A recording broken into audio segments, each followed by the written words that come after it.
Hi, I'm Brittney Ashley, your host of Breaking Norms, Building Dreams, your guide through this transformative journey in both business and life. This is your place crafted for dreamers, doers, or anyone who has been told they can't. Get ready as we challenge those narratives together. You're tuning in live to the United Public Radio Network, airing on 105.3 and 107.7 FM in New Orleans. We are streaming on all the popular platforms every Monday at 3 p.m. Eastern Standard Time. Join me for a candid and thought-provoking conversation celebrating your unique journey because you are worth it. Hello, everyone. So happy to be here. I have Rouba with me and Nadine. So it's going to be an interactive show today. Welcome to Breaking Norms, Building Dreams. I'm your host, Brittney Ashley, and we are broadcasting live on the United Public Radio Network and UFO Paranormal Radio Network in 105.3 and 107.7 FM in New Orleans. Get ready to escape the routine and join us for the next hour as we break norms and build dreams. As everyone knows, Nadine's back for our monthly showcase to come in on topics of parenting and momhood and all the fun things. Woohoo! Thank you, Nadine. Having me again. Thanks for coming back in. Last time we chatted with Caroline on imposter syndrome. I think today we'll talk a little bit on imposter syndrome because I think it hits for a lot of moms. And so we can dive into that.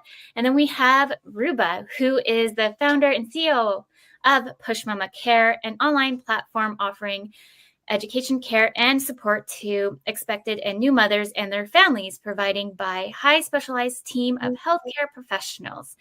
As a registered dietitian with a specialty in pediatrics, Rouba has focused her career on improving the lives of mothers and children through evidence-based nutrition.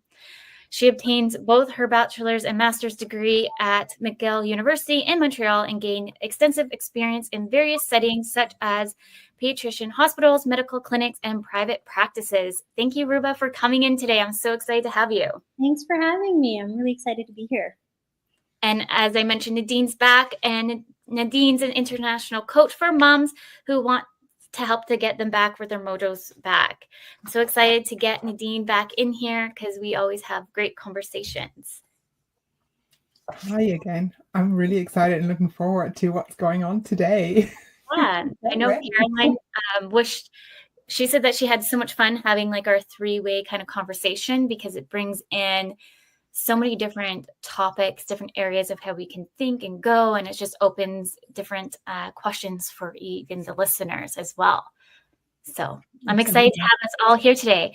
Rouba, maybe you can dig a little bit into who you are and what is Push Mama. I know you gave me more information, but I've decided to start handing that more over to like the founder, CEOs. Yeah, absolutely. And you said it perfectly. I'm a registered dietitian who who specialize in pediatrics. So I've worked in different settings, pediatric hospitals, private practice, clinics.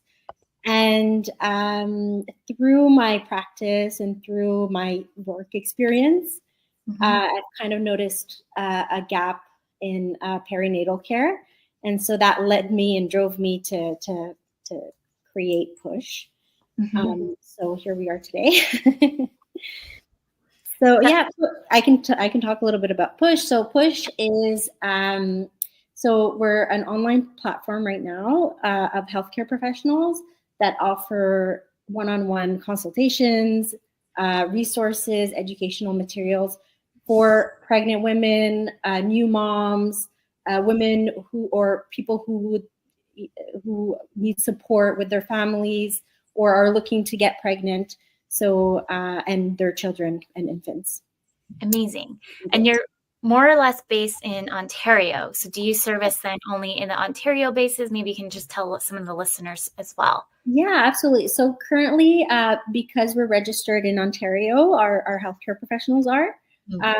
So we cater to Ontario mostly. Our lactation consultant, however, can see clients all over Canada. So that's so we can do that. But we also provide courses, online courses, downloadable materials also that you can access from anywhere. Perfect. Maybe you can shed light on the materials that they can access. Yeah, we have so we have our prenatal course, which is it's called the Push Prenatal Program, and it covers everything from pregnancy, first trimester, second, third, to infant care, infant safety, and infant illness. So how to take care of your child, and this is recorded online, so you can access that through, anywhere. So that's one of our courses. We also have introduction to solids guide, which our dietitian created on the team. And that's how to, baby-led weaning, how to introduce solids to your child. And we also have the lactation guide as well that you can download. So we have many resources and courses that anyone can access from anywhere. And if you want that one-on-one support, like I mentioned, lactation you can see online from anywhere in Canada. So amazing. And I find too, just lactation consultants, as I know within the Victoria area, Rouba and I were just discussing, Nadine, before you jumped in, that like just doctors and offices like that here in BC is so hard to come by. And I know lactation consultants are very hard to find. And right now, just even new moms to find midwives and doctors alone. And so just having that accessibility online is so great. I know I had to use one, and even just that journey alone, I think I had to get a referral. Actually, the more I think about it, I'm like, did I get a referral? I feel like I had to get a referral. And so do you need to get a referral to work? No, you don't. So it is a private appointment, so no need for a referral. But if you are covered with your insurances for a lactation consultant, you can definitely claim those on your insurances. But definitely you don't need that. That's kind of the point of Push Mama Care, where it's accessible professionals that you can just access online for when you need it. And a lot of times it's a little bit urgent and you want care, right away, and you're kind of nervous as a maybe first time mom or second time mom, and you just need that support right away. And that's kind of why I wanted to create this platform. It's really to provide healthcare professionals and to mend the gap where, in general, maybe you felt it, but healthcare professionals, and I'm guilty of this when I used to work in a clinical setting, we tend to be less proactive and more reactive. And so I wanted to create a space where healthcare professionals can also be empathetic, can be caring, can be proactive, can give you the time you need. And so, that's kind of the point of Push, where you can have access to these professionals and their knowledge and their experience and Love quickly. Love that. It's needed 100%. Yeah. By the way, should we say that you're almost expecting? So that's why I wanted to get you in here sooner than later. So I'm so excited for you, Rouba. Thank you. Yeah. So I'm in my third trimester. I'm 34 weeks pregnant. So, it's coming, and we're cutting it close. It's coming soon. So if I have mommy brain today, sorry, good. I apologize. We can all relate to that. And that still works for years after, by the way. Yeah, I hear. 100%. That's when you and I chatted, I think about 2 months ago, and I was booking so in advance. I was like, okay, let me speak with Nadine, because we're all moms, seem to be moms. I just felt like it would be such a group dynamic and all of that. Before we switch topics, is there anything else that you maybe want to touch on, Rouba, about like maybe your end goals with Push Mama and how you kind of see it, the vision? Yeah, I mean, the goal is to be able to provide these services across North America for now, and hopefully maybe globally. But so, that's kind of the vision. Like I said, right now our team is mostly based in Ontario and registered in Ontario. So that's, we're limited a little bit by province.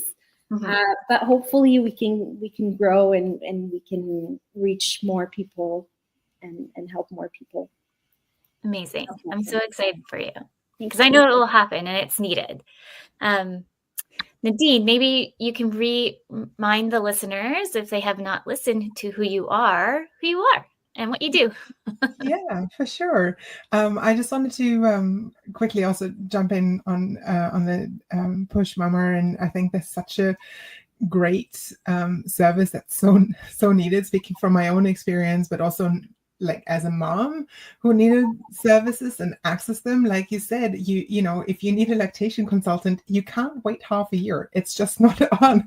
It's usually, you know, there's something that's urgent that you need to talk to, and it can be, you know, very, very impactful. And Brittney, to what you said earlier, you're already so concerned about what's going on, and then the added pressure of trying to find someone on short notice is can really even like make this whole situation worse, right? You're getting so more stressed, and obviously even on that has an impact on the lactation as well. So it's kind of really an impactful event at that stage of early parenthood most of the time. So having someone it's like, oh yeah, I know I can go back to Push Mama once it, you know, we're there. It's like, that's the platform, that's where I'm going to go to. And it's just even knowing of that you exist and that Push Mama exists, Rouba, can be such a relief. It's like, oh yeah, you know, it's like that brings a bit of calm. It's like, I know where to go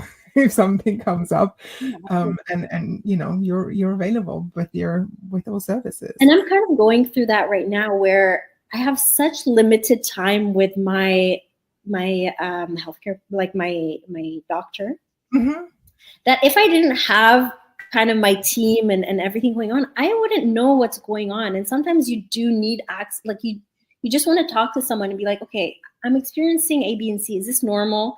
What can I do? And you have someone who's a healthcare professional who can reach out to your doctor as well and fax them, you know, follow-ups and stuff, and kind of follow you along on your journey. And sometimes you just need that extra little support. So yeah. It's vital as well. You have someone to ask questions to, you know, someone experienced. So that's really, really cool. And I've, you know, once I knew like, oh, we're going to be on the same show, I was like, oh my gosh, this is so exciting. I need to make sure I'll keep track of all the things that you're doing, and be able to recommend moms that I'm coaching as well. And on that note, Brittney, I'm coming back to you and your question.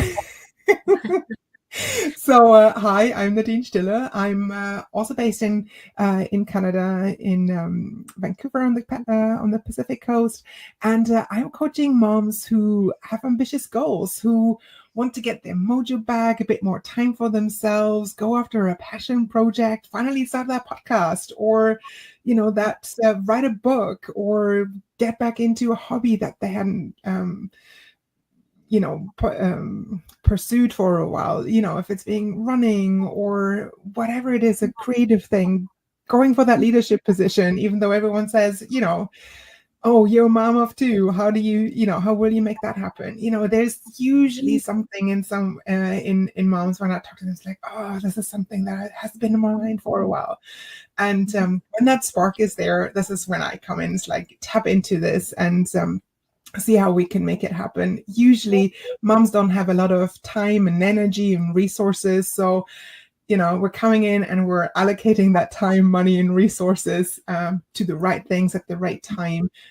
So it's not about spaghettis on the walls. It's like getting you where you want to be, and really tap into what makes you happy and lights up all the good things in your in your mind and body.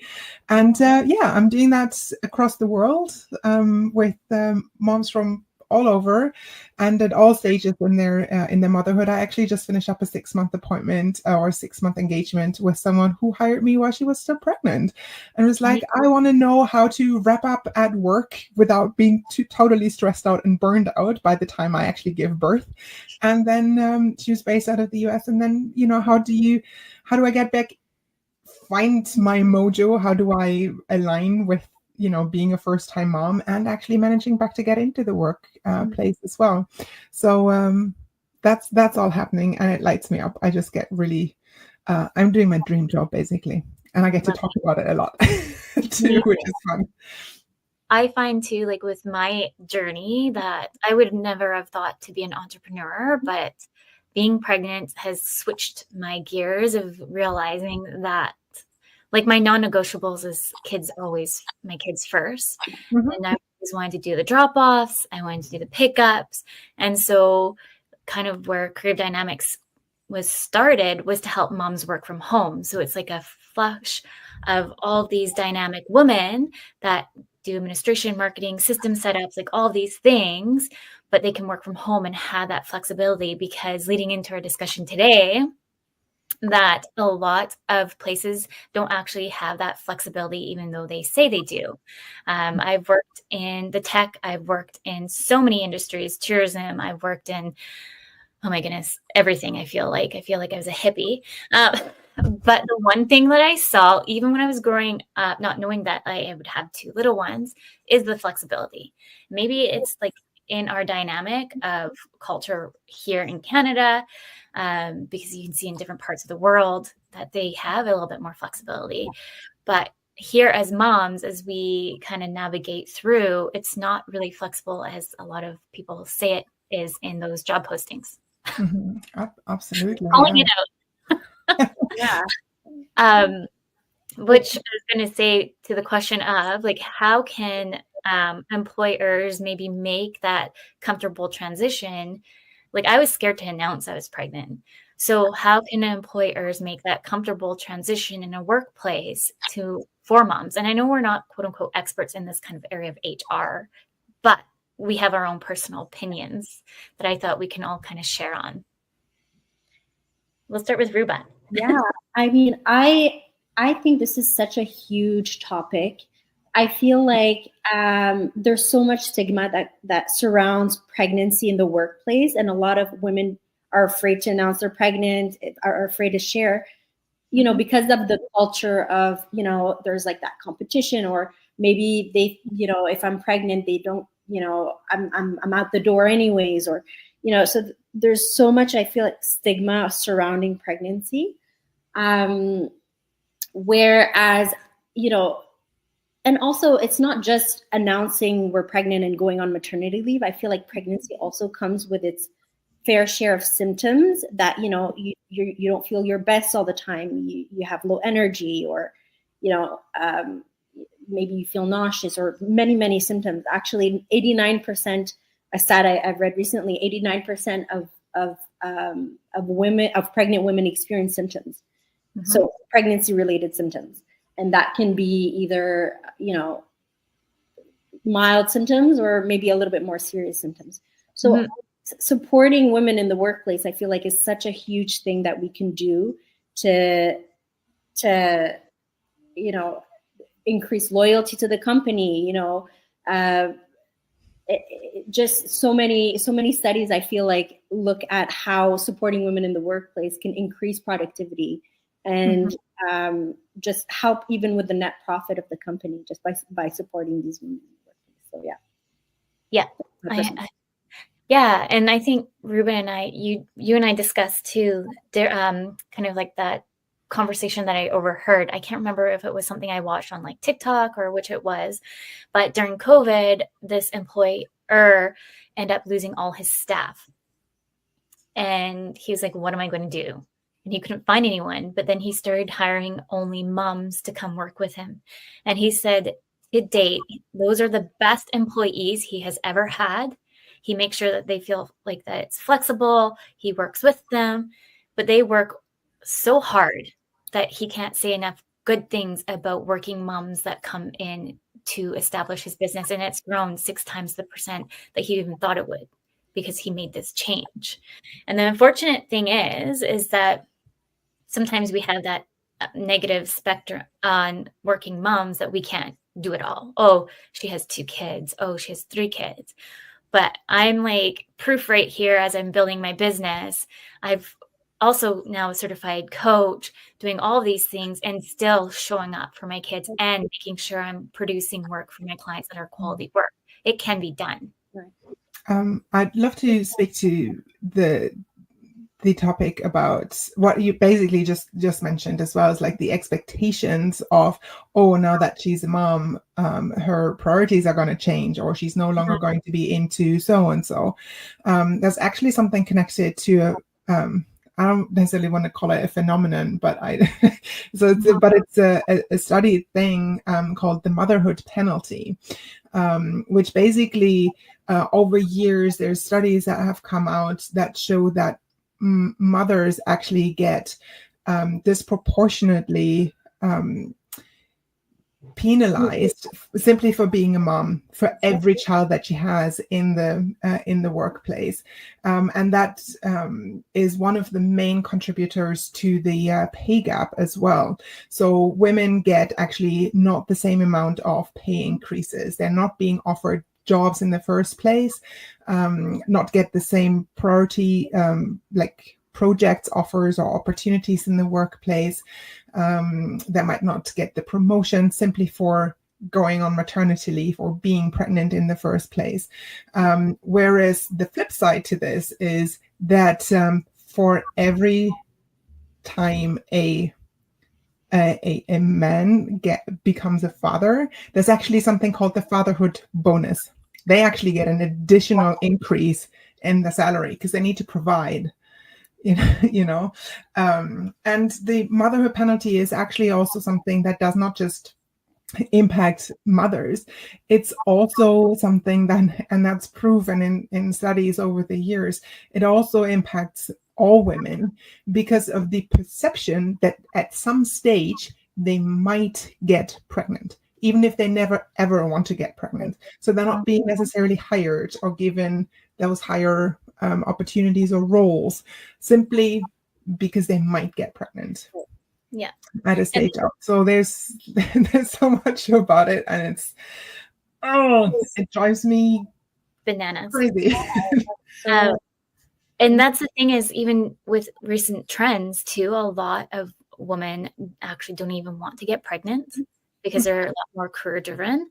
Or also you have to look at how the world is today and how expensive everything is. So a lot of people are repositioning not having kids. So having that kind of that perception on women, it's disheartening, to be honest. And I don't think it's just down to companies to kind of create that workplace wellness, right? Yes, that might be the fastest impact in some places where you can do it. I mean, you've done it with you both have done it with your own companies, right? The way you're creating that wellness, hiring moms or looking out and supporting moms and offering that flexibility. And it might also be the case for larger corporations. And every time you look at, I know around the world, you have those reports of best companies to work for in Canada, the best places in the US or in Ireland, wherever you're from. And frequently the top companies that are being named actually point out that they have that they're parent friendly, that they have flexible benefits and working times and special benefits specifically around motherhood or parenthood, be it additional support for IVF or for adopting children rather than just in inverted commas just birthing them yourself. But there's lots of different ways you can attract and keep parents in the workplace as well, which is crucial. But it's not just companies that are responsible here, because there's plenty of people or companies out there who don't offer this, and it needs to be regulated. And this is where governments need to put in the right rules. If it's optional to give parental leave or paid leave or sick days, it's an easy way out for a lot of places, a lot of companies. So it needs to be regulated to have access to childcare, access to, all those pay days off and flexibility and da-di-da. So there's different levels to workplace wellness. Some of it, has to be regulated, I feel, and there needs to be a lot more done. And in other areas, it needs to be, change can happen faster on a company level. 100%. And like you're mentioning, Nadine, just to like think, you just made me think about like childcare. Like the amount of times, as you know, Nadine, we lost childcare. So Mhm. if I didn't have like this flexibility, losing childcare, or even knowing that I was leaving my child in an unsafe place, like I wouldn't be able to focus at work. I would show up, but my brain just wouldn't be there, or my whole soul wouldn't even be there because I'd be constantly worried about my kids. So having that peace of mind as a mom or parent, knowing that your kids are safe, there's places that you can go, and having that extra flexibility really speaks wonders. And not even just say, let's just take away being a parent or anything like that. I know a lot of the new generation today, I don't even want to say, Zen wise bees, whatever they are. I never can keep track anymore. They just want flexibility. And like having like only like, yes, we're going to give you 2 weeks of vacation throughout the year. Or you know what? You only get 1 day, sick day. Like it's just ridiculous. Yeah.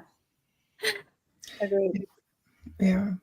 And there's so much. And like I've lived in or I don't know if you do know, I've mentioned it in previous episodes. I'm German. I lived in different European countries as well. Everyone has their quirks. Everyone is kind of grappling with things, but I've seen what the impact is when you do have extra sick days. For instance, in Germany, you get as a parent, you get sick days for your kids. So there's an allocation that says, okay, your kid is sick, then you as a parent get a certain amount of sick days too that has to be paid by your employer. So it's not your sick day, it's not your paid day off or holidays or vacation or anything. It's there because you're caring for your sick child at home. That can make such a difference because you're not chipping away at that holiday that you really need on that paid time off, right? If you have access, it's not just also about access to childcare. It's access meaning that there is a place in the first place, that there is space available, but it's also that it's close to you where you are and it's affordable. What does it say if you have 2 kids in childcare and you're paying the same amount as a mortgage down payment, or you're paying more for childcare than you would actually earn? So it's like, that's where the regulations need to come in. And it works different in different countries, but you just then need to look like how many moms are actually still in the workforce, a couple of years after they've given birth, and how does that work out, right? Yeah, because like here in Canada, at least we have like maternity leave, a year to 18 months. Anyone listening from the States, but like I was just saying to Rouba, I'm like, I can't remember what they are given in the USA, but I know it's not very many weeks off. And I couldn't even imagine just handing my kid over at a few weeks over to somebody to watch. Like that gives me anxiety. I already have anxiety on a good day, and then anxiety of motherhood, anxiety of that. Like I'm just like, my whole body's like off the kilter of anxiety. So last year I chatted with a mom from the US who she just had to go back to her job 2 weeks after her cesarean. that's I mean, she was still recovering from major surgery, never mind everything else. But it was that or leaving. It was either going back and being able to pay the bills or being out on the street. Right. And that's just crazy because, and that is a very major surgery. I couldn't even imagine. Like, I know it took my friend at least 6 months to feel, I don't even want to say whole, but at least decent enough to drive, where she always had her husband drive her around. So knowing that was that's crazy, because you have there's complications if you slightly moved a different way, whichever kind of work that she might have can easily pull back. And not to mention, if you were planning on breastfeeding, like you can't really, do that. You have to pump, but is your workspace a safe environment for pumping even? Yeah. So it's just, it's tough.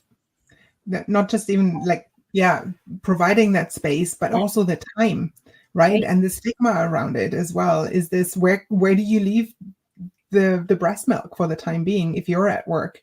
You know, do you take your own refrigerator around with you? You know, can you trust it if you leave it in the, you know, company fridge in the coffee corner? You know, it's like there's so many things around that. I know a mom, she would just bring her, oh my goodness, a cooler in.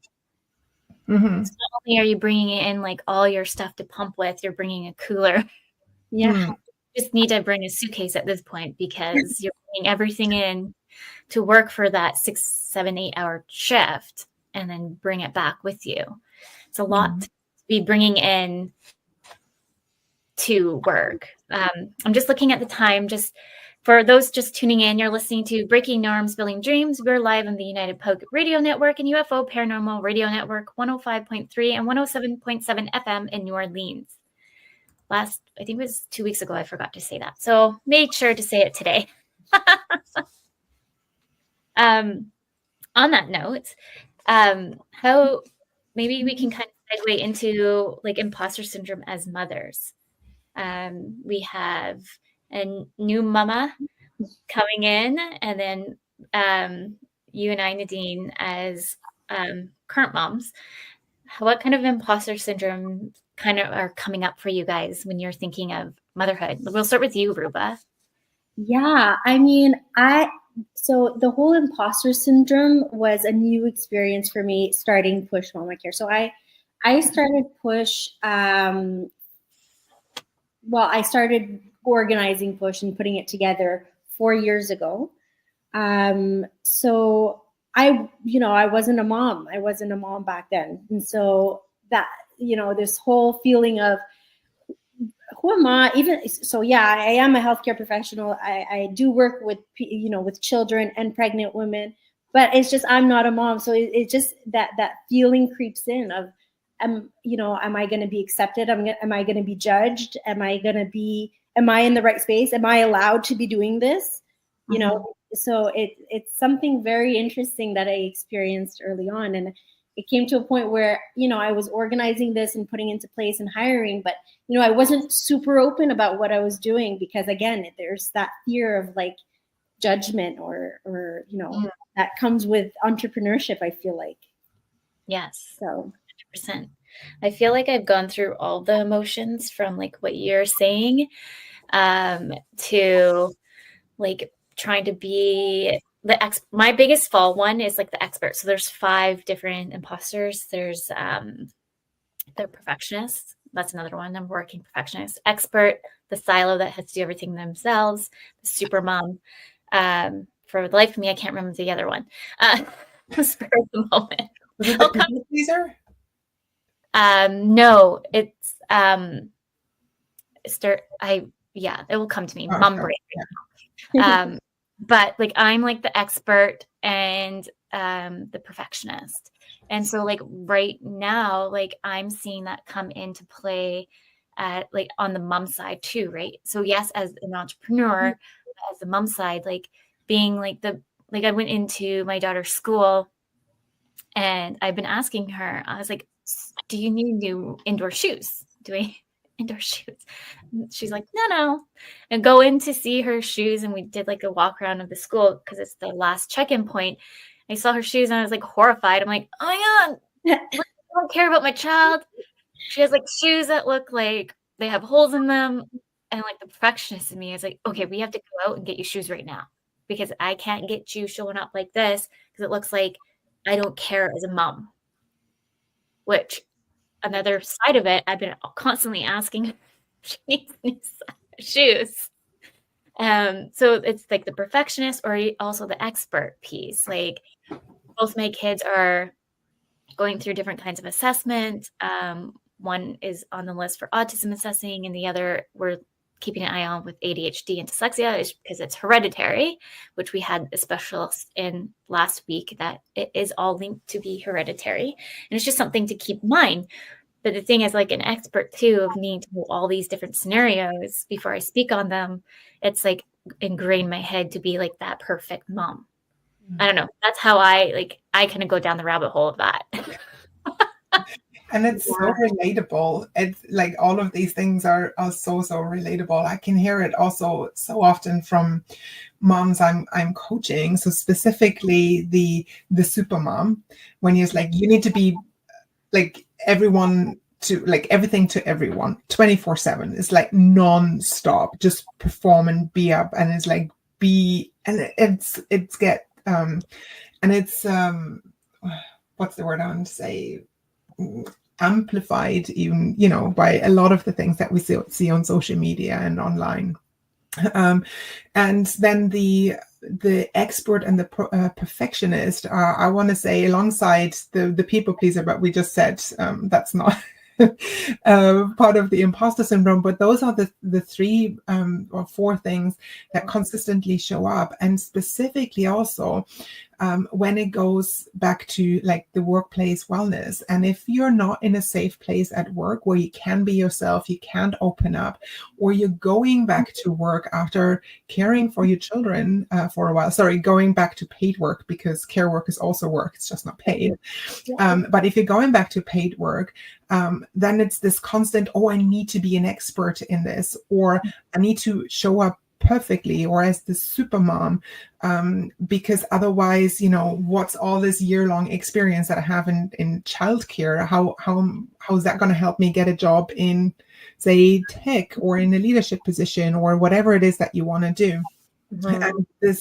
And that can be debilitating to a degree where you don't even try to get there, or you're not cutting yourself some slack, or giving yourself grace, or having that self-confidence to actually go for the things that you truly want as a mom. And so that's really holding you back from living essentially a fulfilled, happy life, because you're not maybe even going for it or trying it, even though it's something that you really want, because it has to be perfect. You have to be the expert. You have to show up a certain way.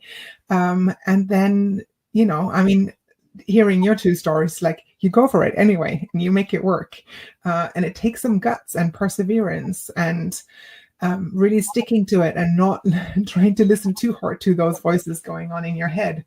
But it takes work, and it can be quite draining, and energy draining as well, right? It's like being in that space because you can't allocate that to something that actually makes you happy, or to the fun things. Yeah. And never mind talking about sleep when there's things going on at night. I remember the fifth one. I was like, it's on the top of my head. I know it starts with an N. The natural genius. So that's just somebody who just thinks should come naturally, and then you should be that intelligent to do something. And then if you're not feeling like that, then you're feeling you're not competent. So as a mom, like that can come up for a lot of moms too. Great. That's the other one. I knew I had it in my brain somewhere. So how, I'm kind of curious, how did you both overcome this, or are you still battling it in your workplaces? That's a very good question. How did I overcome this? I feel like for me, so again, this was related more to entrepreneurship, and it was the need to fulfill this kind of, you know, vision was stronger. So it was very uncomfortable doing it, you know, going through the process. But I feel like the vision was so much stronger that kind of drove me. And then did it ever go away? I mean, I'm lucky that I've hired a great team, and my team is so strong and just is I feel like is a, you know, are experts in what they're talking about. So I feel like I defer to them a lot. And is it still there sometimes? Yeah, it is still there.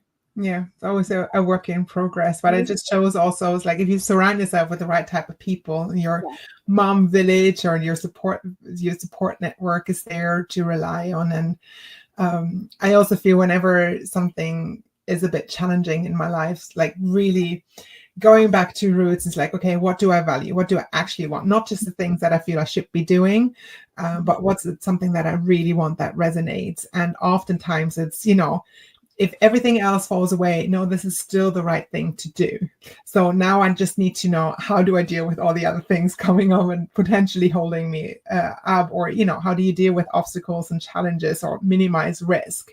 That's all something you can deal with but you need to make that decision. And as long as it's something that you actually really want to do, and it fulfills that kind of, gets you giddy and you have all your passion and stuff, then everything else is a matter of making it work and getting those people around you to support you. And it sounds like exactly like this, Rouba. So it's like, I love it.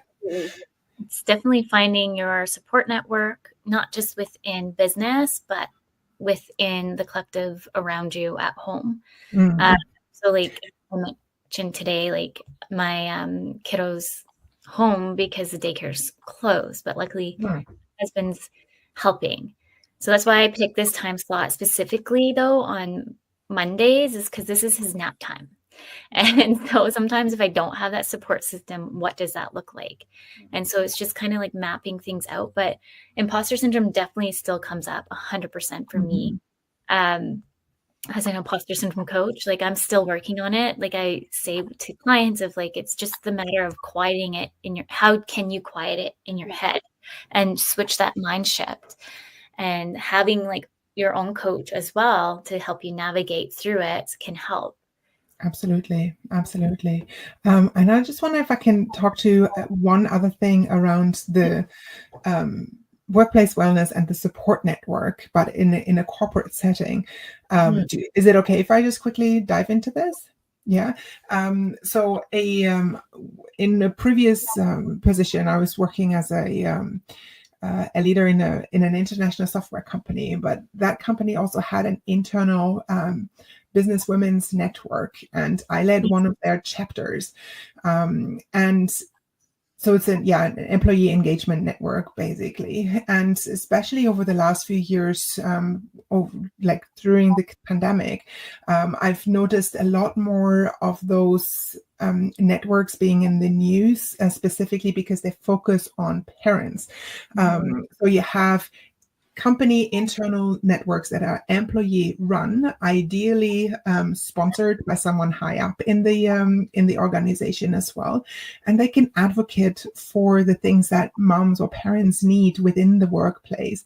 They could advocate for maybe policy changes for that lactation room or more flexibility or whatever, you name it. And on top of that, you have a network of other moms or parents who are supportive, who you build that mom village with, or who can just relate, and maybe recommend a network like yours, Push Mama, or say, hey, I have this resource, or have you tried this? And that can just take so much stress away and really be supportive of that workplace wellness as well when it's there. So an employee engagement network can tick a lot of boxes. And if there is one at your workplace, I'd highly recommend joining it. And if you don't have one, maybe check out how to create your own. It's really, really beneficial also to their career, because you make connections with other departments, with other managers, other employees, and it has many, many benefits of having one of those networks or joining one of those networks at your workplace. And I challenge any kind of employer who's listening of bringing in coaches just to have that space for employees, parents, moms, dads, not excluding, to have that place of safe place to kind of talk out certain things, because it's kind of lonely being a parent. It's kind of, you're stuck in your head and you have all these things. You're trying to move up the career ladder, or you're doing all these other things. So it's nice to have that one thing when you go into work, knowing that you can have that 30 minutes or 20 minutes, whichever, to go talk to somebody and then go back into work. I just feel like that level of support of having like a coach in there would be so great. Wouldn't it be like, if we're playing with this idea, I just started imagining what that would be like to even have a full on, say, mom or parent benefit package, and you'd have access to, you know, those parenthood coaches or career coaches. You'd have access to Push Mama, anything that you want. It's like you're, you know, it's like this package, and it's like it's part of the offering of the company. So you have easy access to maybe sleep consultants and, you know, nutritionists and who knows what. Everything is just right there on with a click of a button to take the stress out of it. Absolutely. I agree with that. I feel like there's so many companies right now that exist within the group benefits that help with mental health or help. There's even, you know, vets, like a network of 24/7 access to vets online. And I feel like having, you know, a team of, like you said, sleep consultants or lactation consultants or dietitians or nutritionists that are just available for moms and are specialized in perinatal care, just because it's its own specialty also, and not, you know, it needs its own thing. So I feel like that is definitely super important. Mm-hmm. Yeah. I find too, I'm going to speak with my own journey. Because when I finished university, I got into a job. I'm like, yeah, this is what I want to do. But then after having my daughter, I'm like, no, I don't. What do I actually want to do? I would say having my daughter helped me lead to a journey that I couldn't even imagine. And so I didn't have a coach. Yes, I'm using Lindsay as a consultant, but I always joke that I say that they are a coach to me.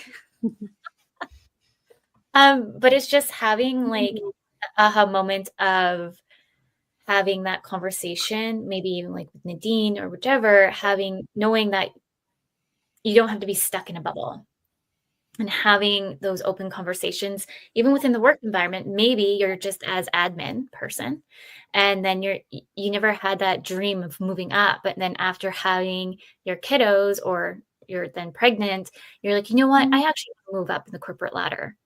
So having like coaches within that are accessible to you within the workplace, I think could not only help benefit the employees, but the employers. Mm-hmm. Oh, absolutely.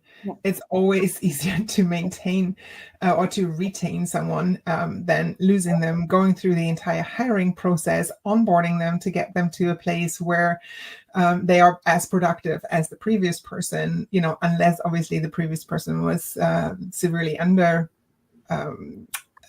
underperforming, but it's usually quite a loss of money. Plus, if you hire someone, usually that comes with a bit of a pay increase as well.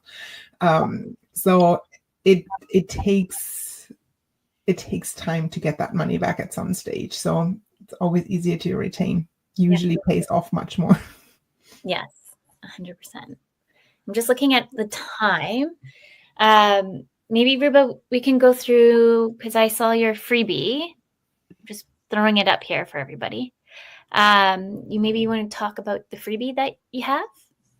Yes. So we recently developed a lactation guide. So our lactation consultant developed that.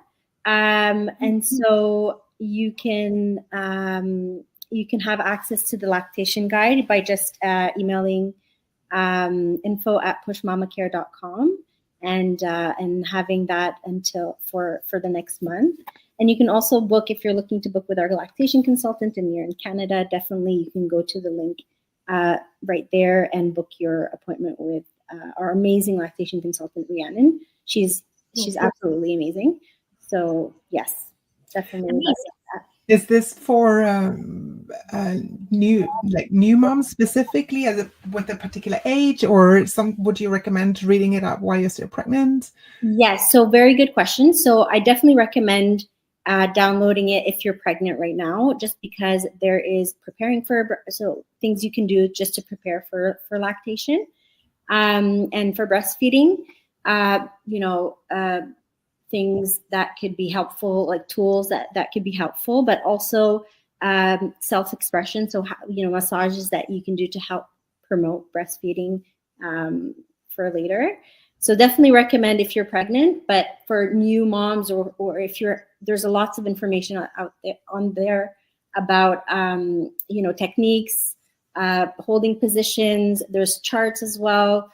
If you want to keep track of feedings and there's a poop chart on there as well. So there's lots of information on there, which is pretty cool. So yeah, definitely recommend, downloading it before delivery. But new moms as well, if you're struggling, definitely I would suggest looking into it. So if you have pain or mastitis, if you feel like you may have mastitis or some sort of pain while breastfeeding, which is that should not happen, it's a pretty good guide as well. That's so good. Love that. It's so needed. As a new mom, you're experiencing like so much body changes. So sometimes you're like, I guess that's supposed to be normal. And you kind of go into this state of like just kind of pushing it through the back of your brain that it will pass. But sometimes it can lead to something else. So being aware of those is very important. It's you're just speaking to something else around it that I'm super passionate about. It's like this, we've all been taught. It's like, yeah, parenthood is, or motherhood specifically is very difficult, and you're kind of pushing through the pain. You're ignoring it because you've been told consistently it's difficult. It's supposed to be not easy, and you're kind of ignoring what your body needs, what your mind needs. And so definitely, it's like from my own experience, but also coaching lots of other moms, like don't listen to those outside voices. It's like if you have a question or you think something needs checking out, reach out to someone. It's the lactation part. It's any sort of other bodily changes. Yes, you're going to go through changes, but you need to get it checked out, even if it's just for your own peace of mind. Absolutely. If you think you're going through some symptoms and you're constantly sad or crying or you're very angry, it's all normal, but it's not supposed to be like this. You can get help, and help is out there. So yes, it's going to be difficult, but it doesn't have to be to the extent that you might think you're going through. So definitely reach out for help and get it clarified. Absolutely. That's a really good point. And pain is one of them. So a lot of times people think that, breastfeeding pain is kind of normal or it's part of the process, and it's not necessarily the case. So, asking someone or looking into it is definitely recommended. Mm-hmm. Yes. And then Nadine, I know you have your freebie. I have it here. Wait, did it work? Let me see. Pressing all the buttons. Bear with me. There it is. Yeah. It's like sometimes, it's a five-step roadmap to basically get what you want more of. Because sometimes it's like, yeah, I want something else. It has to be more to, this parenthood journey. I'm more than just a mom, or I have all these ideas about wanting to do something else, but you don't actually know where to start. How do I make it happen? It's like, it's just this big something, but what are the actual steps? What do I need to bring on my journey to actually make it happen? How do I set up a support network? Where do I, how do I figure out where to start and what's the most important bit? How do I get a bit of confidence in me and all those different things? So that's why I created the roadmap. It's actually a pretty great workbook. So you can download it, write in it, maybe get your bestie alongside with you, put on some nice music, grab a drink, and then just journal through it and start making some plans on how to get what you really want. If it's a bit more time for yourself, a new job, a new career, the amount of people I talk with who say, I didn't like my career 10 years ago and I'm still here. It's like, okay, if it worked out for the last couple of years for you because you could just cruise through it and it didn't cause you a lot of, stress, you brought in the paycheck, fine. But now, you want something more, something that, brings a bit of spark and joy into your life. Go for it. This is the roadmap to help get you there, get you started and into action. Amazing. I believe I downloaded it and I'm still working my way through it. Many great things in there.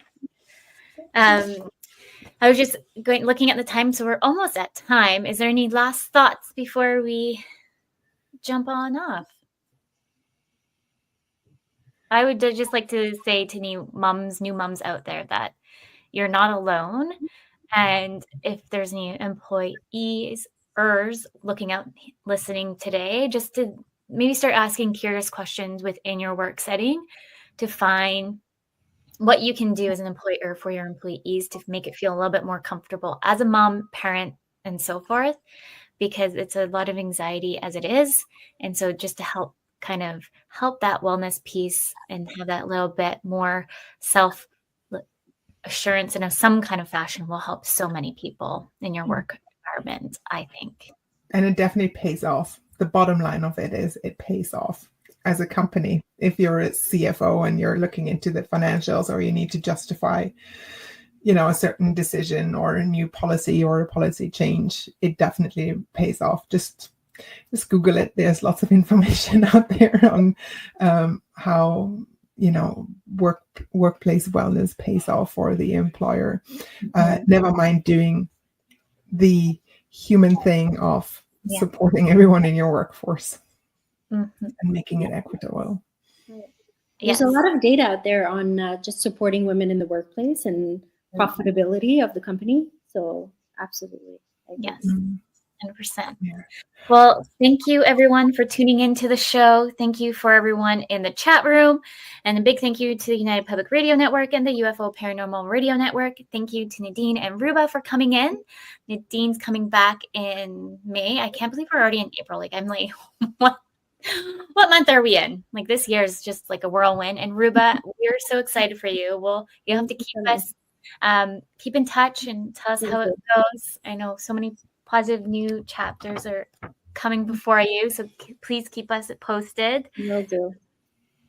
For next week, we welcome Danielle to the show, and we're talking about the importance of using a counselor. It's not scary, and how you can use a counselor, and a little bit more. So please come in next week. So with that, until next week, remember your journey is unique and your worth is unquestionable. Thank you, everyone. Woohoo! Bye. Thank you.